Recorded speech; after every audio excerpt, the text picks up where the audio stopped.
You've heard of the sine wave, the square wave, the triangle wave, and perhaps you've heard of the sawtooth wave, but let me ask you this. Have you ever heard of the squine wave? Or the squingle tooth? Hi, I'm Jamashi. Welcome to the channel where we discuss experimental concepts in audio production and music theory. If you're into that, like and subscribe. What do you have to lose? Today, we're going to be grabbing our Erlenmeyer flasks and pipettes and synthesizing some strange waveforms. But unlike in the real laboratory, where you unfortunately can't taste or touch or smell any of your creations, we are going to be fully immersing ourselves in the waveforms that we create today. So suit up and strap in. Let's get right into it. Let's go through the four basic waveforms. We have the sine, the triangle, the square, and of course the sawtooth. Our first batch of strange waveforms will be created by making one half of the wave cycle one type of wave and the other half of the wave cycle another type of wave. In this case, we have our squine, which is half sine, half square.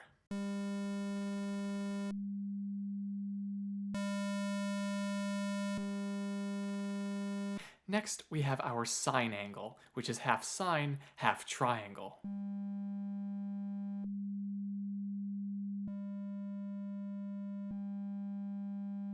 A beautiful sine tooth, which is half sine, half sawtooth.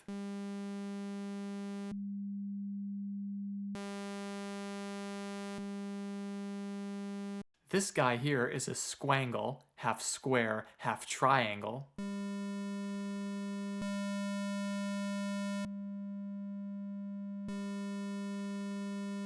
And now we have our tri-tooth, which is half triangle, half sawtooth. Looking sharp, am I right?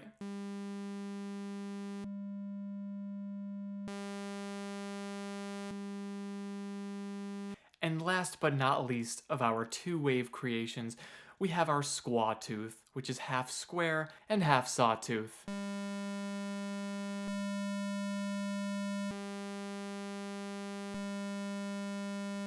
For our next batch of waveforms, we will be combining three of the four basic waveforms. Each wave is still going to take up half of a wave cycle, which has some pretty interesting effects. So you can see here in our squingle, which is sine, triangle, square, we have our sine, then it goes into a triangle, and then it goes into a square, and then it goes into a sine again, but this time this sine is actually polarity inverted relative to the first sine. And so in fact, the next group of three is always a polar opposite of the preceding group of three. And now I give you a trine tooth, which is made up of a sine, a triangle, and a sawtooth. Now, don't get too scared now, guys. I know it's getting pretty crazy, but trust me when I say it only gets better from here. Squang tooth. Need I say more? Here we have a wave made up of a square, a triangle, and a sawtooth. Okay, and this has to be illegal. We have here a squine tooth, which is made up of a sine, a square, and a sawtooth. And in a shocking display of disrespect to all that is good and natural, we have a squingle tooth, which is a combination of all of the four basic waveforms. Now, if you're squeamish, I highly suggest you stop watching right now because the waves we're about to create are absolutely hideous, absolutely diabolical. If we take the combos we made earlier and alternate them within the same waveform, we can get some pretty spectacular effects.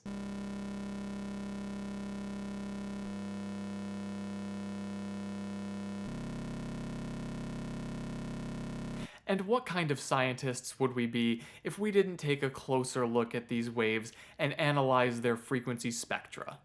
Looking again at our four basic waveforms, this time in the frequency domain, we see our sine, we have a single peak at 200 Hz as expected. For our triangle and square waves, we have frequency spectra consisting only of odd harmonics, so we have a fundamental at 200 Hz and harmonics at 600 Hz, 1000 Hz, 1400 Hz, and so on.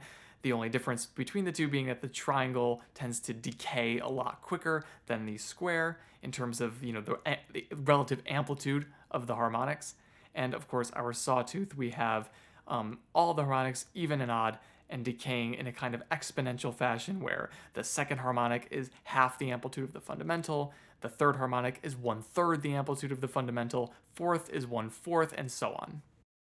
When looking at the frequency spectra of our combos of two, we can see that the resulting spectrum is more or less a hybrid of the spectra of the two waves that make it up. Interestingly, even when we combine waves that only consist of odd harmonics, the resulting wave actually has even harmonics as well, which I thought was pretty cool. Looking at our combos of three, we actually end up with this lower harmonic at 67 Hz, and our original 200 Hz frequency is now the third harmonic relative to that fundamental. And in fact, all of the harmonics in the spectrum are related to this 67 Hz fundamental.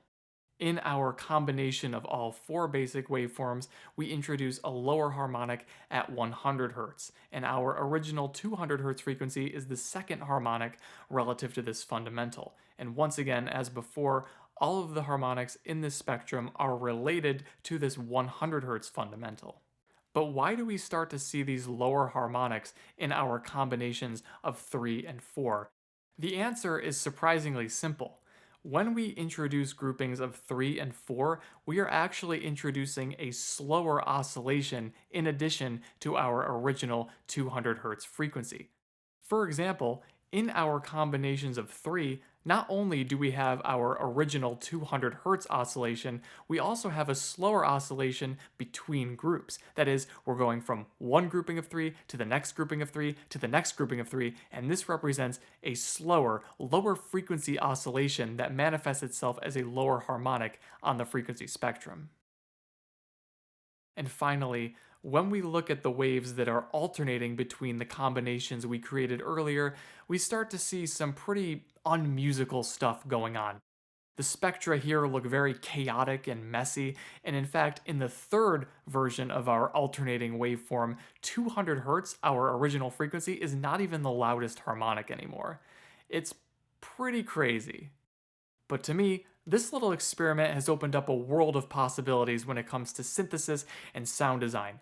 We have seen that changing the basic waveforms that comprise our hybrid waveform, as well as changing the order of these basic waveforms, can have a profound effect on the timbre of the wave we create. And guys, that's all I have today. I hope you enjoyed the video. Thank you for watching. See you guys soon. Goodbye.